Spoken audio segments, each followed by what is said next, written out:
এক গ্রামে কয়েকটি ইঁদুর একসাথে থাকত। তাদের বাড়িতে এক হুলো বেড়ালও বাস করত। বেড়ালের অত্যাচারে ইঁদুররা খুব কষ্ট পেতে লাগলো। তারা সিদ্ধান্ত নিল কিছু না করলে আর থাকতে পারবে না।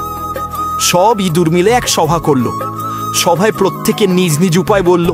কেউ বলল বেড়ালের গর্ত বন্ধ করে দিতে হবে, কেউ বলল খাবার রাখার জায়গা বদলাতে হবে। কিন্তু সব প্রস্তাবই অসম্ভব বা অসম্পূর্ণ মনে হলো। তখন একজন চতুর ইঁদুর বলল, বেড়ালের গলায় একটা ঘন্টা বেঁধে দিলে ভালো হবে। ঘন্টা টিং টিং শুনে আমরা সাবধান হয়ে যাব। সবাই প্রথমে খুশি হয়ে এই প্রস্তাবে সম্মত করল। তবে সবার মধ্যে বুড়ো ইঁদুর চুপ করেছিলেন। তার কথা সবাই শুনল। বুড়ো ইঁদুর বলল, ঘন্টাটা বেঁধে দিলে নিশ্চয়ই আমরা নিরাপদ হব, কিন্তু প্রশ্নটা হলো ঘন্টাটা বেঁধে বাড়িতে দেওয়ার কাজটা করবে কে? এই কথায় সব ইঁদুর নীরব হয়ে গেল। তারা বুঝতে পারল প্রস্তাব দেওয়ার থেকে কাজটি বাস্তবে করা অনেক কঠিন। সবাই ভাবতে লাগলো শুধু কথা বলে যে কোনো সমস্যা সমাধান হয় না, বাস্তব কাজের জন্য সাহস ও পদ্ধতি দরকার।